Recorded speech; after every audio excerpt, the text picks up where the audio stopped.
Hi, everyone, and welcome back to the ninth module of the History of Christianity 1 course.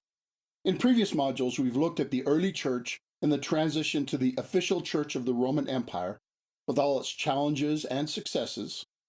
In this module, we'll continue to move forward in time to look at the time during and after the Trinitarian and Christological controversies and the events leading into the medieval church. In this section, I want to talk about a series of later leaders, after the leaders we've already talked about, and up to the medieval period. This will not be a unified topic, but a series of biographical summaries. Try to think through the contribution of each person and what you can emulate from their life and work. We'll look at them in roughly chronological order, even though there's some overlap in time. And speaking of chronological order, let's start by putting them in the timeline, in order to get a sense of where they all fit in the larger history. And then we'll go back and talk about each person and what they did in more detail. Eusebius of Caesarea lived from around 260 to 339 AD. Basil the Great lived around 330 to 379. Gregory of Nazianzus was 329 through 390. And Gregory of Nyssa lived 331 to 395. Ambrose of Milan lived around 339 to 397 AD, and John Chrysostom was around 347 to 407, and finally Jerome lived from 347 to 420. These were all living and working around the same time period we studied in the last section, and many of these men were involved in those events and contributed to their resolution. So now let's look in more detail at each one of them. But before we do, there are two people that I need to mention when talking about influential leaders of this time period, and I could not sleep at night if I didn't at least mention these two. And the first is Athanasius. And I hope the reason he deserves mention is obvious after what we saw in the previous section. But because we've already discussed him, I don't plan to elaborate any more in this section. But I wanted to mention him so that you put him in the same category and time period as these others. And the second person I need to mention is Aurelius Augustine. Augustine is hugely influential, and for that reason, the entire section after this one will be devoted to learning about Augustine and his contributions. And therefore, we won't cover Augustine in this module, even though he is also included in this category and in the same general time period. So, after setting those two aside, let's move on to examine the other influential leaders of that time. And we'll start with Eusebius of Caesarea.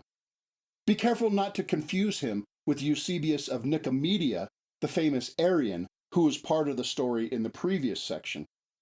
That other Eusebius was pretty much a bad guy, but this one is a fairly good guy, even though he certainly had his shortcomings. Eusebius of Caesarea was trained under Pamphilus, a disciple of Origen.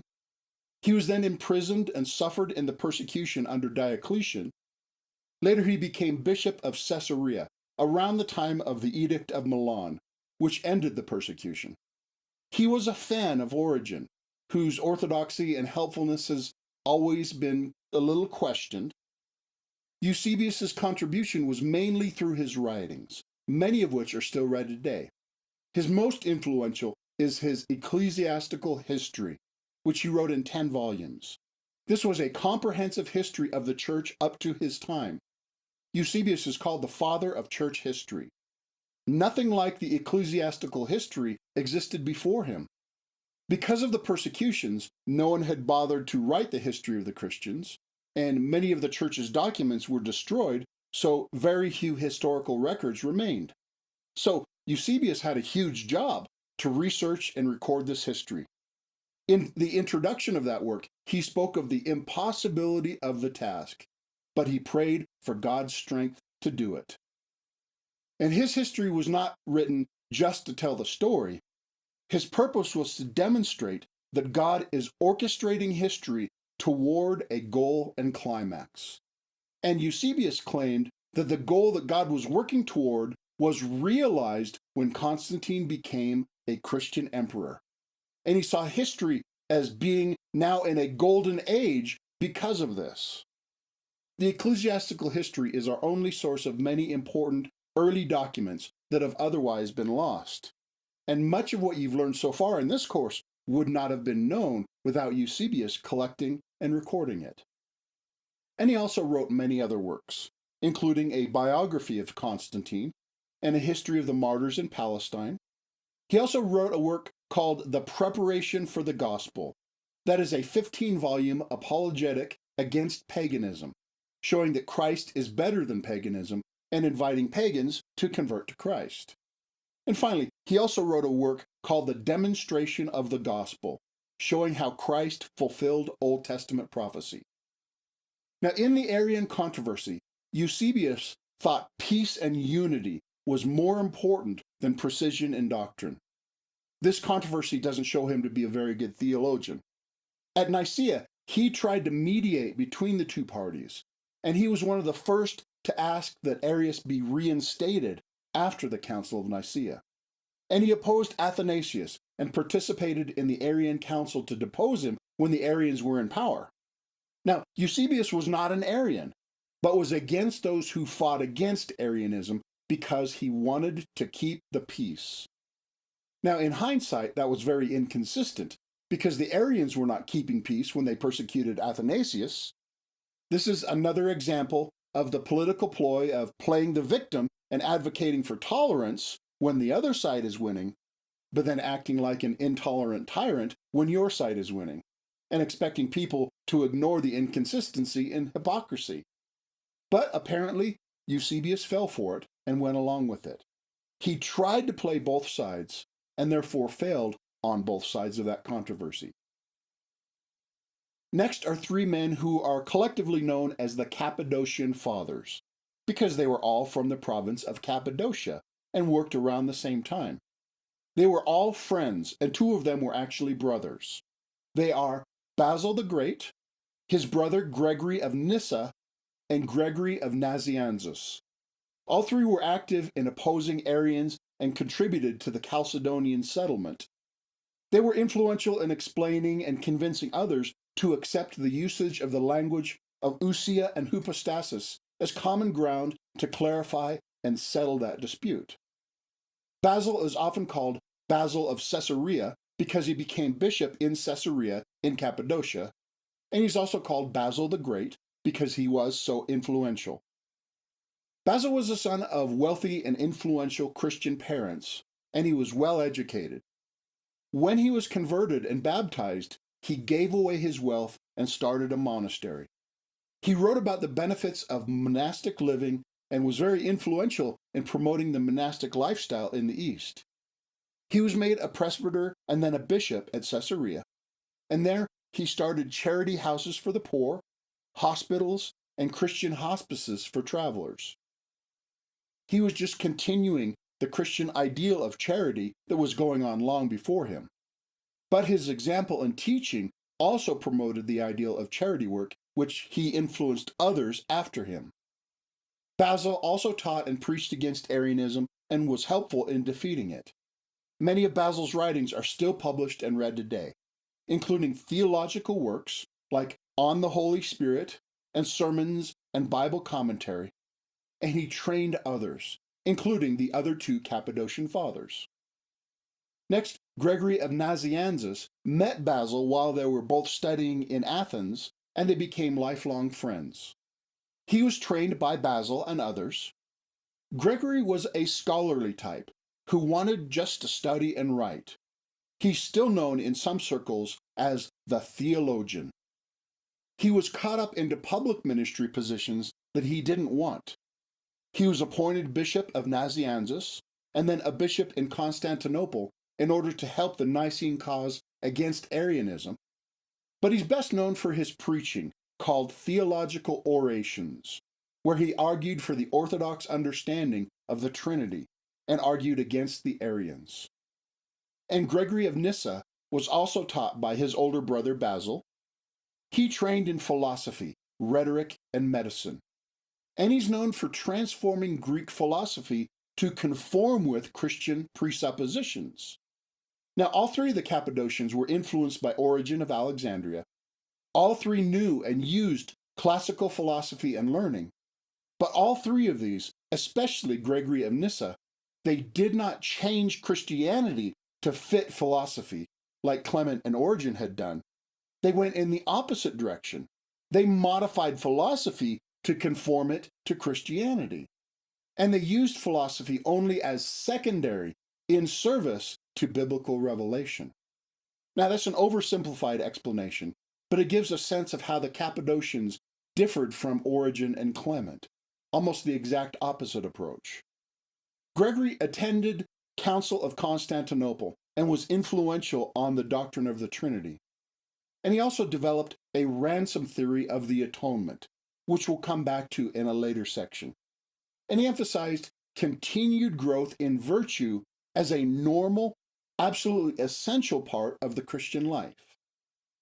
Right, those are the Cappadocian Fathers, and in some ways, all three contributed to the individual accomplishments of any one of them because they worked together, encouraged and influenced one another. Next is Ambrose of Milan. His parents were Christian, and he became a provincial governor. Then he was chosen as Bishop of Milan in Italy. He was chosen against his wishes. And the emperor of the time had him arrested until he agreed to be bishop. Just like Constantine, Ambrose was not sufficiently theologically trained when he was put into a position of authority in the church. Ambrose was still a catechumen, still being trained for baptism when he became bishop. But unlike Constantine, Ambrose purposely pursued good theological training in order to be able to do his job well. He recognized that he needed to thoroughly know the truth of the scriptures in order to succeed, and so he studied hard and grew to be a very solid theologian and pastor. Ambrose also fought against Arianism. He wrote books called On the Christian Faith, On the Mysteries of the Lord's Incarnation, and On the Holy Spirit. And these were all arguing against Arians and the Arian teaching. Ambrose also introduced some innovations into the Western Church that he had learned from the Eastern churches. He introduced the Greek style of congregational singing as part of the worship service, and I think that was good. And he preached in favor of Eastern asceticism, like we examined when we looked at monasticism, and I think that was not as good. He also introduced the Eastern idea that the elements in communion somehow changed from being bread and wine to being the actual body and blood of Christ, and I think that was a bad change. And he introduced the allegorical method of biblical interpretation from the East into Western churches. And as I stated in the earlier section, I think allegorical interpretation is bad. Now, I don't want to give you the wrong impression. Overall, Ambrose was a very good bishop and a godly leader, but there were some things he did which were not as good. But ironically, his allegorical method made Augustine interested in listening to Ambrose, which I'll elaborate in a minute. God used something bad to do something good, but that does not necessarily mean we should be okay with allegorical interpretation. God winks but does not smile at our stupidity. In other words, God puts up with our mistakes and often covers for our mistakes, but our mistakes never honor God, and we should not be casual about them. And Ambrose is also noted for his dealing with the imperial court. He told the Emperor Valentinian that a Christian emperor could not support or allow the restoration of pagan religion. Now, Ambrose did not counsel the emperor to actively destroy paganism, but he advised him not to actively allow and support those who wanted to restore paganism. On another occasion, Ambrose was told to allow Arians to use a certain church building, but Ambrose refused. He replied to the emperor saying, "The church belongs to God, therefore it ought not to be assigned to Caesar. The temple of God cannot be Caesar's by right. No one can deny that I say this with respectful feeling for the emperor, for what is more respectful than to call the emperor the son of the church? For the emperor is within the church, not above it." And Ambrose held a sit-in at the disputed church with the congregation singing hymns until the ruler gave in.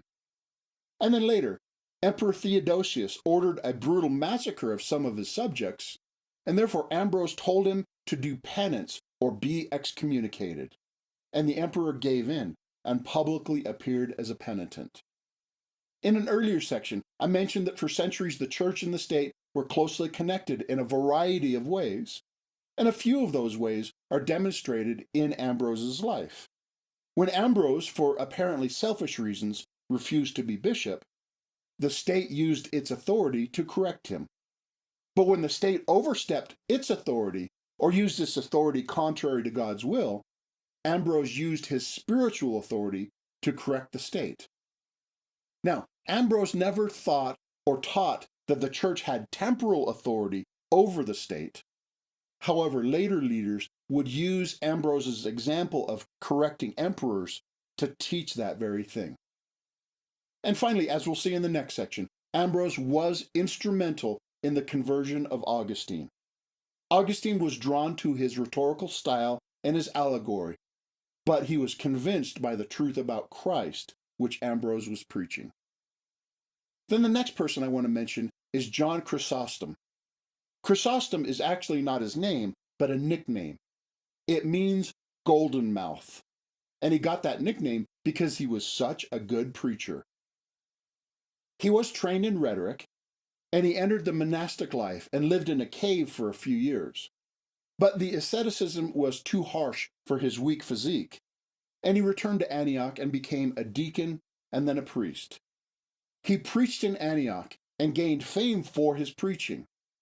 He had a solid biblical approach to ministry, and he wrote a work called On the Priesthood, which talks realistically about the dangers and opportunities of pastoral ministry and pastoral care. And he stood against allegorical interpretation. He was one of the champions for what is called the Antioch school of interpretation, and this argues for the literal interpretation of the Bible, that we are to understand the natural meaning of the text. That is, we're trying to hear and learn what the original authors intended to communicate through the normal use of written language. And I hope that's the manner of Bible reading that you've learned and practiced.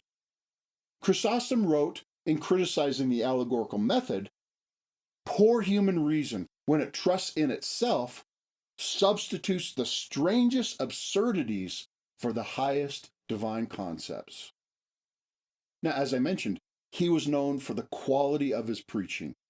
He preached up to 2 hours at a time, and they didn't complain about it. He usually preached straight through books of the Bible, what is today called expository preaching. His sermons were not primarily theological, but practical and devotional. They contained solid theology because they explained what the Bible passage said and meant. But he then went on to also clearly explain how that mattered and applied in the life of his hearers. He's especially known for preaching against the vices prevalent in his time. In one example, he preached, "A covetous man is not the same as a rich man. A covetous man is not rich. He wants many things, and while he lacks them, he can never be rich. The covetous man is a keeper, not a master of wealth, a slave, not a lord. For he would sooner give away a portion of his own flesh than his buried gold.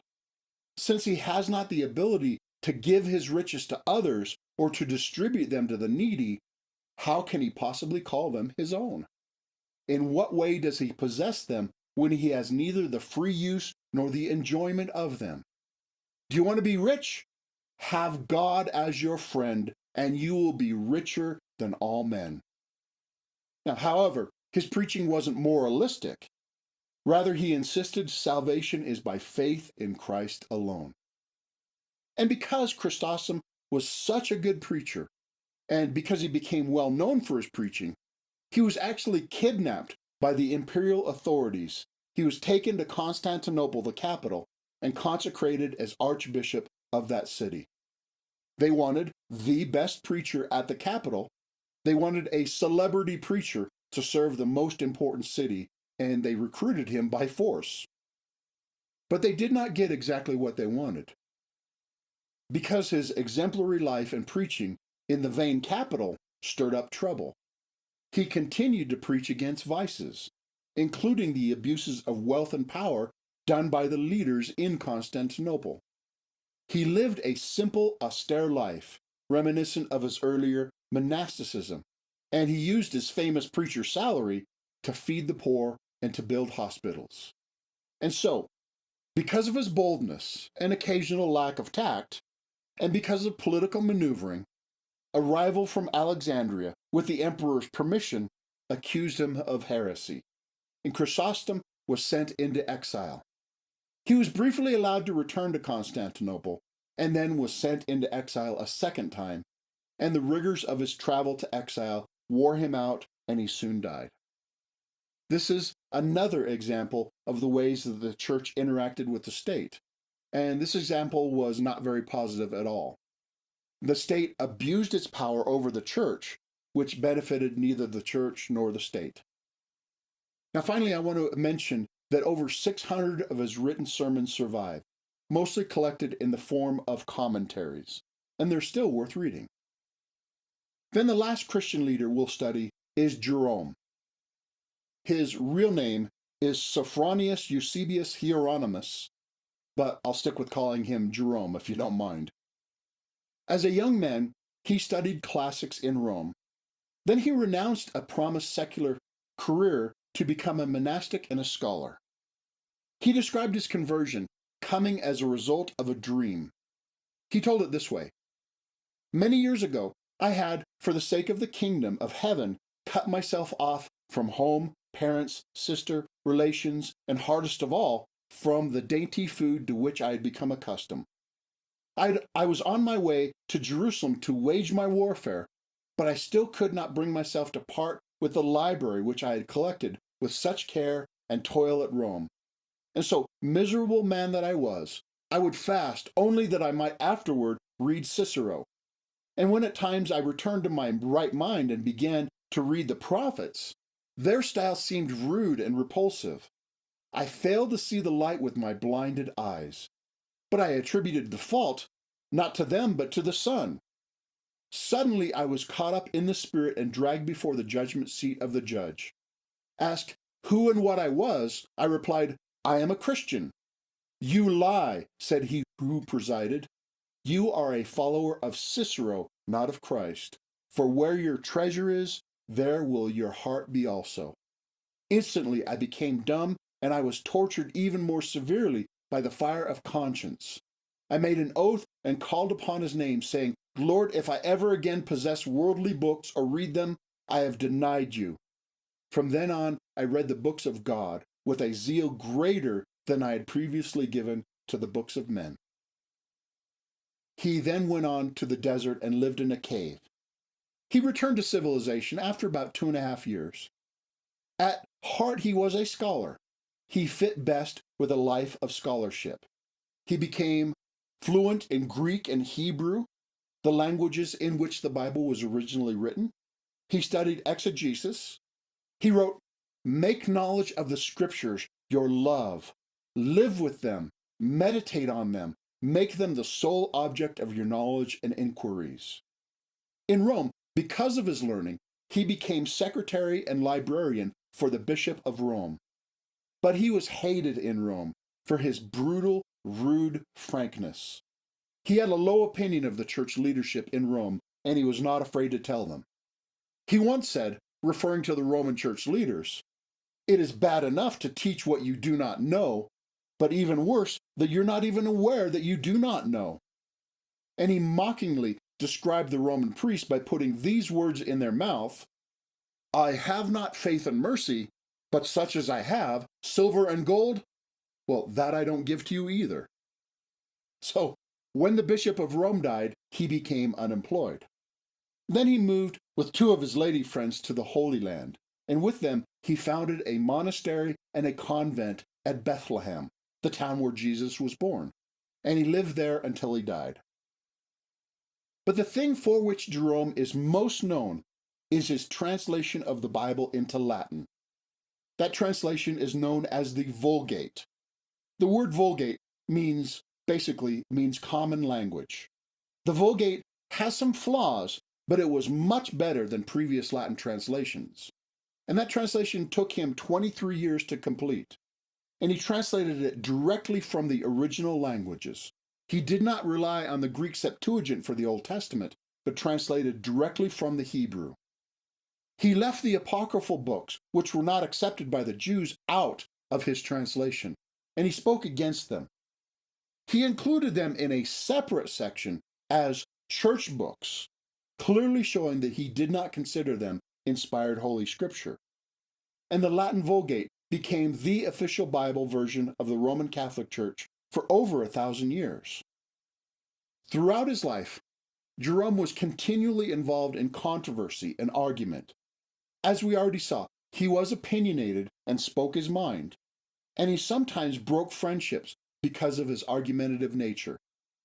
Jerome was apparently petty and mean in controversy, which he engaged in a lot. He was a brilliant scholar, but his lack of people skills was a hindrance to him. His contribution came when he could be by himself to study and write. Now, of course, there are many, many other great leaders from this time that deserve mention because they contributed a lot to the church of that age. And there were multiple thousands of everyday Christians who were not in the history books, all of whom loved Jesus and contributed to the success of his church in one way or another.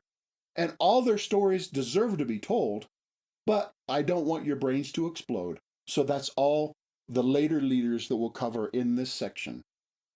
But there are a few items that I need to stress to summarize in order to truly understand this time period. Now, I hope you noticed that in a certain way, the lives of these men we've just seen were kind of boring. Now, I'm not talking about the way that I told their stories. Keep your opinion about that to yourself. What I mean is that the things they did were fairly ordinary. They studied the Bible, they grew in Christian character, they lived godly lives, they preached, taught, wrote, and proclaimed the truth about Christ. They did the same ordinary things that many, many others also did. What makes these men stand out is that they did them in extraordinary ways. They were gifted, but they also showed the discipline and drive to do what they were called to do in such a way that it made a huge difference. They did ordinary things in an extraordinary manner. Or it might be better to say that they did the ordinary things to the best of their ability, just like thousands of other Christian leaders have done through the centuries. And God chose to use them in extraordinary ways. So what stands out about these leaders is that they made a huge difference in the regular situations of life by their faithfulness and by God's grace upon them. And I also want to highlight that the Bible was central to all that we've covered in this section. All the men we looked at, most of their works are Bible commentaries and sermons.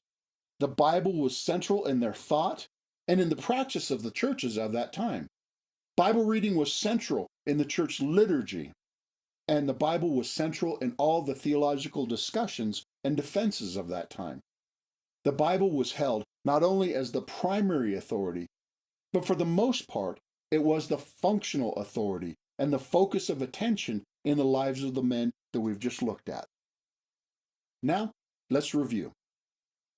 In the survey of later Christian leaders, we summarize the life and contributions of Eusebius of Caesarea, the three Cappadocian Fathers, Ambrose of Milan, John Chrysostom, and Jerome. They did ordinary things in extraordinary ways. And that leads to our discussion and application questions. In this module, the questions are fairly simple and straightforward. What did you learn from the lives of these people? Describe the life and ministry of one or more of these leaders. What stood out as significant for their importance and influence? How did their personal and educational preparation contribute to their ministry? What were the attitudes and goals that drove them? And how did that play out? How did they respond to adversity and opposition? How did they respond to success and promotion? What did they accomplish and how did they do it? What principles and insights can you gain from their lives, and how can we apply this insight today? What can you personally learn from their example, and what difference will it make in your life and ministry? So think through and discuss this about one or more or all of the leaders we looked at. And of course, there's also the more open-ended question, what else did you learn? And how does it apply? Now's the time to pause for discussion. When you come back, we'll work through the guiding principles. So stop the video now.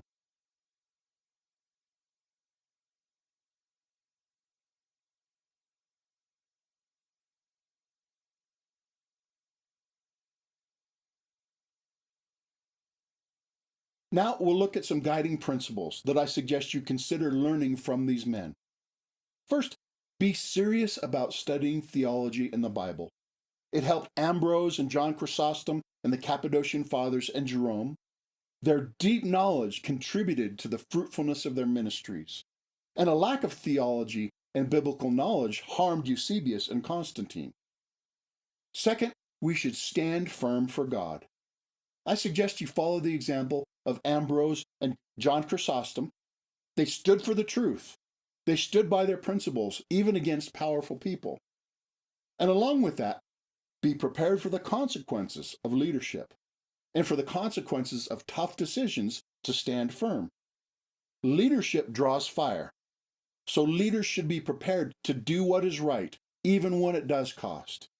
Now, suffering for being a jerk, like Jerome, is not praiseworthy, but suffering for doing what is right, like Chrysostom, that is praiseworthy.